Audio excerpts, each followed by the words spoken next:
বহ্নির গল্পকথায় আবারও তোমায় স্বাগত। আমার আজকের গল্প রীমা বিশ্বাসের কলমে বিষকন্যা। আমার পাঠ যদি তোমাদের ভালো লাগে তাহলে একটা লাইক করো, প্রিয়জনের সঙ্গে শেয়ার করো, আর আমার চ্যানেলটা সাবস্ক্রাইব করে আমার পাশে থেকো। লম্বা বিটসের হার দেখার ফাঁকে যখন একেবারে কান ঘেঁষে কেউ বলল, শিল্পীর পছন্দ কেবল শিল্প, তাই তো? তখন চমকে পিছন ফিরে তাকালো শিল্পী। তাকাতে একটা দমকা উত্তেজনা ঠেলা মারলেও সঙ্গে একটা নিরাশাও যেন কোপ বসালো। সামনে দাঁড়িয়ে যুগল, ফর্সা মুখ, নীলচে চোখ, গালে সবচে দাড়ির আভা, সাদা প্যান্ট আর সি গ্রিন শার্টে এক বাক্যে সুপুরুষ। আগে ছিল কেবল অল্প বয়সী ছেলে, এখন অনায়াসে পুরুষ বলা যায়। ছোটবেলা থেকে বড়বেলা একসঙ্গেই তো কেটেছিল, তারপর হুট করেই ছাড়াছাড়ি। এখন ফোনে কথা একেবারেই হয় না। কখনো সখনো হোয়াটসঅ্যাপের ডিপি দেখে এর ওর প্রশংসা থেকে লেগপুল, এই অবধি বাহ্যিক সম্পর্ক হলেও তলে তলে শিল্পী যদিও অনেক শিল্পকর্মই বুনে গেছে। পুনেতে ইঞ্জিনিয়ারিং পড়ছিল যুগল, আর শিল্পী স্কাল্পচার আর আর্ট নিয়ে পড়ছিল শান্তিনিকেতনে। এর আগে অবধি স্কুলের পড়াশোনা এই শান্তিনিকেতনে একসঙ্গেই করেছে দুজন। যুগলের ওপর বয়ঃসন্ধি থেকেই হালকা ক্রাশ ছিল। এখন যেন মনে হচ্ছে ক্রাশ খাস হয়ে উঠেছে। নইলে যুগলের হাতের ফাঁজে নিজের হাত ফাঁসিয়ে একেবারে ওর গায়ে গা ঠেকিয়ে থাকা কোকড়া চুলের মেয়েটাকে দেখে এতটা হতাশ মনে হচ্ছে কেন? মনে হচ্ছে যেন পৌষের ঝকঝকে আকাশে হুট করে কোত্থেকে কালো মেঘ চলে এলো কালবৈশাখীর রূপ নিয়ে। যদিও মেয়েটাকে একেবারে উপেক্ষা করে শিল্পী জিজ্ঞেস করল, কবে এলি? একটা মেসেজ করলে তো পারতিস। আজ এসেছি, ইন্টার্নশিপ কলকাতায়। এখন উইকেন্ডে শান্তিনিকেতন আসা যাওয়া লেগেই থাকবে। আর ওর সঙ্গে আলাপ জমিয়ে নে, মোহনা। আমরা পুনেতে একসঙ্গে পড়েছি। আর কি আশ্চর্য দেখ, শান্তিনিকেতনে থাকাকালীন না চিনলেও পুনেতে গিয়ে একে অপরের রুট যে এই শান্তিনিকেতন তা ইনভেন্ট করি। মোহনা হাসল। হাই শিল্পী। শিল্পী শুধু হাসল, আলাপে গেল না। মনময় মলিন ঈর্ষা। ওরা হাঁটছে, সেদিকে তাকিয়ে রইল স্থির চোখে। যুগলের হাতের ভাঁজে হাত ফাঁসিয়ে কেমন গায়ে পড়া নির্লজ্জের মতন হাঁটছে মেয়েটা, যেন এই বুঝি যুগল হাতছাড়া হয়ে গেল। মেয়েটা দুশ্চরিত্র। এই ধরনের গায়ে পড়া মেয়েদের খুব ভালো করে চেনে শিল্পী। মনে মনে হাসে, আবার বলে, যুগল মহারাজ, আপনার কপালে ঢের দুঃখ আছে। বাড়িতে ফিরেও মন চড়ুই পাখির চালে ফুরুত ফারুত। ব্যাগের ভিতর থেকে একে একে বের করছে আজকের মেলার সংগ্রহ। টেরাকোটার হার, দুল, চটের ব্যাগ, নিজের কাজের বিভিন্ন মাপের তুলি, আর ফ্রিতে নিয়ে এসেছে মাথা ভর্তি বিরক্তি, মন ভর্তি অস্বস্তি। ছোটবেলা থেকেই তো নানা অস্বস্তিতে কেটেছে জীবন। বাবার রোজগার নেই। রোজগার বলতে বাড়িতে বসে ছেলে মেয়েদের আঁকা শেখানো। বাবার শিল্পজ্ঞান ওদের সংসার ঠেলেছে ঠেলা গাড়ির গতিতে। যদিও বাবার স্বপ্ন শিল্পীর নাম সারা বিশ্বে ছড়িয়ে যাক, ওর আঁকার বিস্তার হোক সারা দেশে বিদেশে, ওর আঁকার এক্সিবিশন হোক প্যারিসে, ইটালিতে, রোমে। নিজের একটা অসম্পূর্ণ স্কাল্পচার নিয়ে বসলো এবার। এক মগজ আর সামনে মুখ। বুদ্ধি আর বুদ্ধির প্রতিফলন ছিল বক্তব্য। এখন বুদ্ধিটা সু না কু এটাই ভাববার। যদিও মন ভাবাচ্ছে টুকরো গল্প, ফেলে আসা ছোটবেলা, ক্লাস 3, 4 আরও। যুগল আর ও একসঙ্গে অনেক খেলনাবাটি খেলেছে, যেখানে যুগলকে বারবার যেতে হতো বাজারে, আর শিল্পী গুচ্ছের খেলনা হাঁড়ি করা নিয়ে খেলতো একা একা। যুগল তার শৈশবের চাহিদা অনুযায়ী ওইসব সম্পত্তিতে নিজের দখল জমানোর প্রচেষ্টা করতে গেলে সে বাজারের জন্যই জন্মেছে এমন ছকবাঁধা মতবাদে তাকে শিল্পী বারবার চিৎপাত করত। সে ছিল অনেক বাচ্চা বয়সের গল্প। একটু বড় হলে শিল্পী যখন প্রথম প্রথম সাইকেল চালানো শিখেছে, তখন ওর সাইকেলের কেরিয়ার ধরে থাকতো যুগল। পরীক্ষার আগে আগে নিজের প্রাইভেট টিউটরে নোটসও দিয়েছে শিল্পীকে। শিল্পীর বাবার ভালো টিউটর রাখার মতন রোজগার ছিল না কিনা, কিন্তু এইসব কারণে নয়, শিল্পীর ওকে ভালো লাগতো একেবারে অকারণে। আর আজ সেই ভালো লাগা একেবারে ছিনিয়ে নিয়ে গেল এক অচেনা পড়শি। মন ভালো থাকে কি করে? প্রতিদিন সকালে শিল্পীর দুটো টিউশন থাকে, বিকেলে একটা। সকালে টিউশন সেরে ফিরতি পথে মনে হলো মন ভালো করতে 9 চকলেট পেস্ট্রি নিয়ে যায় বাড়ি। যা ভাবা সেই কাজ। সেও আজকাল কটা টিউশন ধরেছে, দুদিন আগে মাইনে পেয়েছে হাতে। কনফেকশনারি শপে ঢুকতে হলো আরেক কাণ্ড। চোখাচোখি হলো মোহনার সঙ্গে। সেই এক ন্যাকা ন্যাকা আদুরে ভঙ্গি, সঙ্গে একজন মাঝবয়সী লোক। বড় একখানা বার্থডে কেক শপের শোকেসের মাথায় রাখা। কর্মচারী মন দিয়ে নাম লিখছে তাতে। মোহনা চোখে মুখে হাসল, বলল, হাই শিল্পী, আজ আমার বার্থডে, তাই বাবা কেক কিনতে আমায় নিয়ে এসেছে। আসলে এভরি বার্থডেতে বাবা আমায় সঙ্গে নিয়েই কেক কেনে, তবে আজ বিকেলের পার্টিতে তোমার আসা কিন্তু মাস্ট।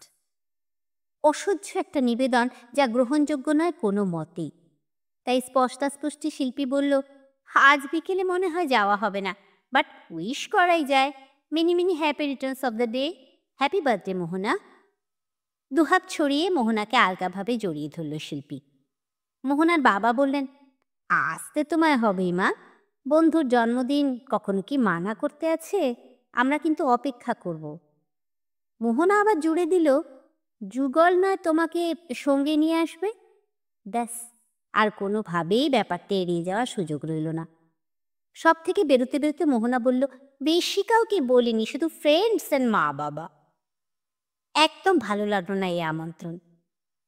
ভালো না লাগাটা বিরক্তিতে পরিণত হলো যখন যুগল বাড়ি পর্যন্ত এলো শিল্পীকে পিক করতে, আর গায়ের পাঞ্জাবির আঁকা ময়ূরের পালকটায় হাত বুলিয়ে বলল, এটা মোহনাইকে দিয়েছে।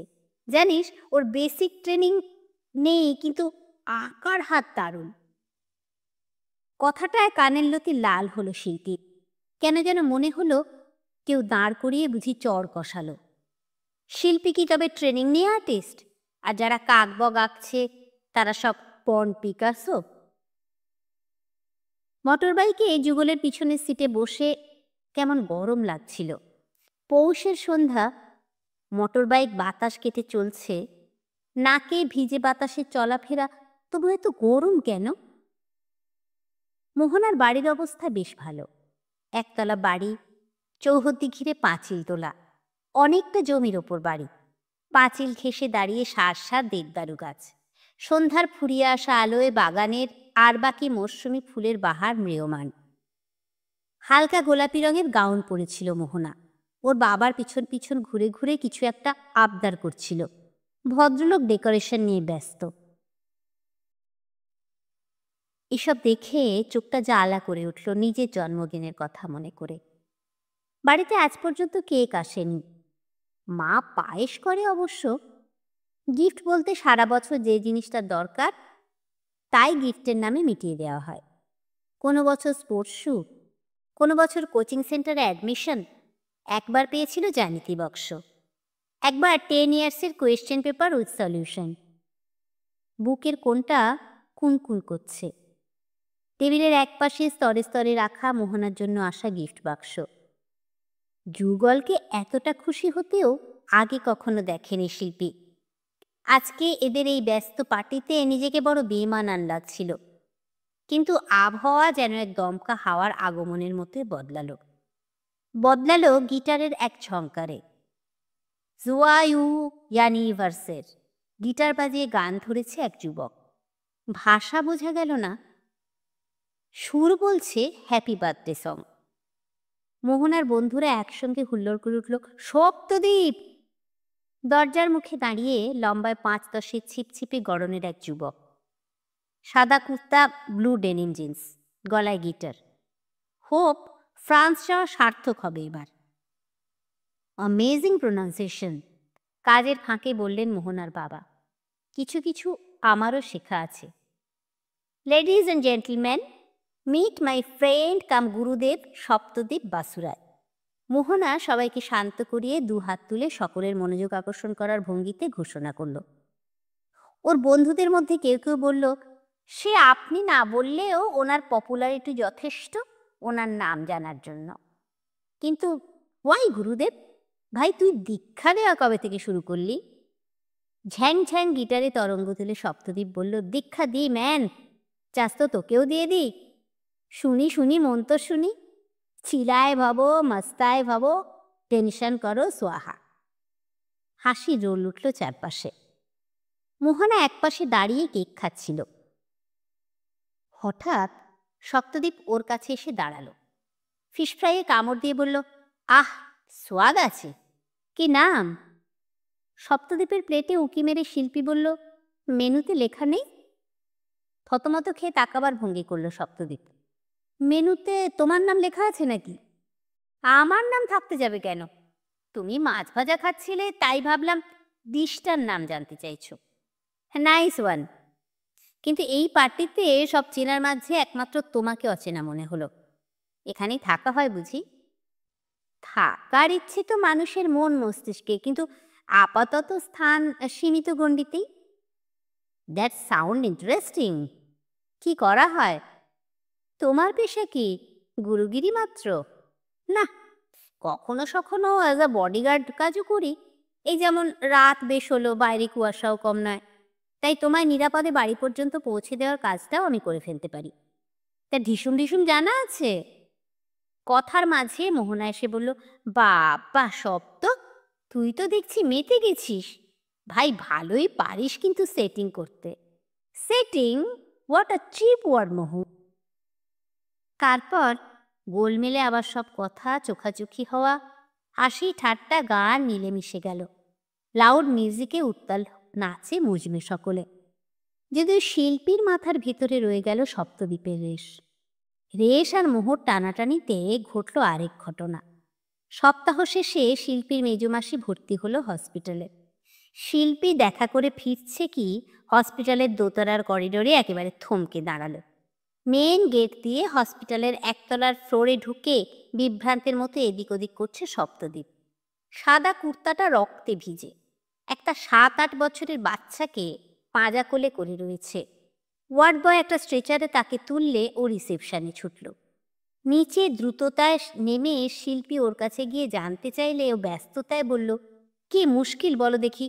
বলছে পুলিশ আগে আসবে, তারপর এরা ট্রিটমেন্ট শুরু করবে। আরে ফার্স্ট এডটুকু তো দিক, বাচ্চাটার জ্ঞান নেই পর্যন্ত। তোমার চেনাশোনা কেউ আছে? SI, inspector, commissioner, anyone? না। ওখানকার এক ডাক্তারকেই শেষে পাকড়াও করে চিকিৎসা শুরু করালো সপ্তদ্বীপ। ফর্মে সই পর্যন্ত করলো। পেমেন্ট করলো নিজের অ্যাকাউন্ট থেকে। পুলিশ এলে বয়ান দেওয়ার সময় বলল, রাস্তা ক্রস করছিল, একটা বাইক মেরে দিয়ে গেল, নম্বর মনে আছে। আপনার কে হয়? জিজ্ঞেস করলো সাব ইন্সপেক্টর। সপ্তদ্বীপ বলল, রাস্তায় যাচ্ছিল, আমার পরিচিত কেউ নয়।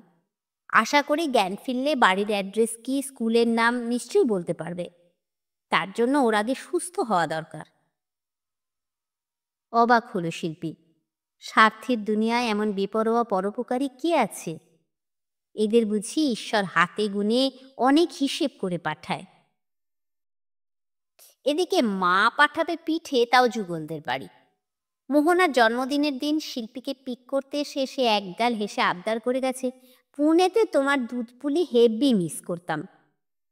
শিল্পীর মা নলিনী কানমোলা দিয়ে বলেছেন, আর কাকিমাকে মিস করা হতো না, তাই তো? এখন কানমোলার খেসারত দিতে হচ্ছে এই পিঠে ভর্তি বাটি চালান দিতে। যদিও আজকাল যুগলকে কেবল পড়শি মনে হয়, আরেকজন যেন নিজের বিস্তৃতি নিয়ে নিজের রাজত্ব বাড়িয়ে চলেছে। বাইরে বেরোতে আরেকবার চমকানোর পালা। সপ্তদ্বীপ ওদের পাড়ায়। ভোম্বলদের বাড়ির লাগোয়া মাঠটায় ওকে ঘিরে কচি কাঁচার দল। একখানা কালো নেড়ির ছানা ওর কোলে। সাবধানে তা নামিয়ে দিল ভোম্বলের 5 বছরের ভাইপো গোগলের হাতে। সামলে, দেখিস আজ একটু গরম দুধ দিস। তারপরে শিল্পীকে দেখে সেও অবাক। কি ব্যাপার, স্পাইগিরি করছো নাকি? সেরকম কিছু আমিও তো বলতে পারি। কুকুরছানা কোথায় জোগাড় করলে? সপ্তদীপ মাঠের পিছনের নর্দমাটার দিকে দেখিয়ে বললে, ওতে বেচারা পড়ে গিয়েছিল, তুলে আনলাম। তাতেই তো দেখছি তোমার পাড়ার কচিরা বেশ ইমপ্রেসড। অবশ্য আমি যদিও এসেছি বন্ধুর পাড়ায় এবং বন্ধুর বাড়ি, তোমার ঘটনা কি? ঠিক করে হেসে শিল্পী বলল, আমি চলেছি আমার বন্ধুর বাড়ি, তার সোয়াদের খাদ্য বহন করে। আহা, কি ভাগ্যই না বন্ধুটির! আমার কপালে বুঝি এমন সুখ জুটল না আর। তারপর একসঙ্গে পা মেলানো হলো যুগলের বাড়ি পর্যন্ত। যুগলের বাড়ি ঢোকার মুখে কিছুটা সিরিয়াস হয়ে সপ্তদীপ বলল, যা হয়েছে সে নিয়ে কোনো কথা ওকে রিপিট করতে না দেওয়াই ভালো। বেচারা শকে আছে। আমরা বরং লাইট ডিসকাশন করব। কথার কিছুই বোধগম্য হলো না শিল্পীর। কৌতূহলে ভুরু কুঁচকে গেল। যা হয়েছে মানে? কি হয়েছে? সে কি, তুমি জানো না? যেন চমকালো সপ্তদীপ। না তো। দুপাশে মাথা নাড়ে শিল্পী। ওর হাত থেকে প্লেটটা নিজের হাতে নিয়ে সপ্তদীপ বলল, আচ্ছা ভিতরে গিয়ে নয় কথা হবে। যুগলের মার মুখটা শুকনো দেখালো। শিল্পীর হাত থেকে ম্লান মুখে প্লেট নিয়ে বললেন, কত পিঠে পাঠিয়েছে রে নলিনী, আমি প্লেট পরে দিয়ে আসবো খন। সপ্তদীপের সঙ্গে যুগলের ঘরে ঢুকতে দেখল ঘর অন্ধকার। লাইট জ্বেলে সপ্তদীপ টেবিলে মাথা রেখে চেয়ারে বসে থাকা যুগলকে দেখতে পেল। ওদের দেখে যুগল ফিকেভাবে বলল, ও তোরা? যুগলের চোখ মুখ বসা, গলা সরক্ষীণ। কেমন চলছে জব? মানডে জয়েন তো? এবার সব বন্ধুরা মিলে একটা ট্যুর প্ল্যান করলে বেশ হয়, বল? সপ্তদীপ প্রস্তাব পেশ করে খুব স্বাভাবিকভাবে। দাঁড়া, আগে মোহনা সুস্থ হোক। বেচারির যে হঠাৎ এমন আজব একটা প্রবলেম হবে তা কে জানতো? যুগল আহত। ডোন্ট ওয়ারি ব্রো, ঠিক হয়ে যাবে। ডক্টর ভার্গব তো বললেন ওগুলো থেকে রিকভারি হয় তাড়াতাড়ি। শিল্পী কিছুই বুঝতে পারছিল না, তাই চুপ করেই রইল। যুগলদের বাড়ি থেকে বেরিয়ে আশ্চর্য চোখে সপ্তদীপের দিকে তাকালে ও বলল, সেদিন বার্থডে পার্টির রাতে হঠাৎ করে অসুস্থ হয়ে পড়ল মোহনা। মেবি কোনো পয়জনাস রিয়াকশনে বা পোর্শন প্যারালাইজড হয়েছে। ডক্টর বলছিলেন নিউরোটক্সিক এজেন্ট ওর শরীরে গেছে কোনোভাবে, মেবি স্নিক ভেনাম। শিল্পীর কাঁধে হাত রাখল সপ্তদীপ।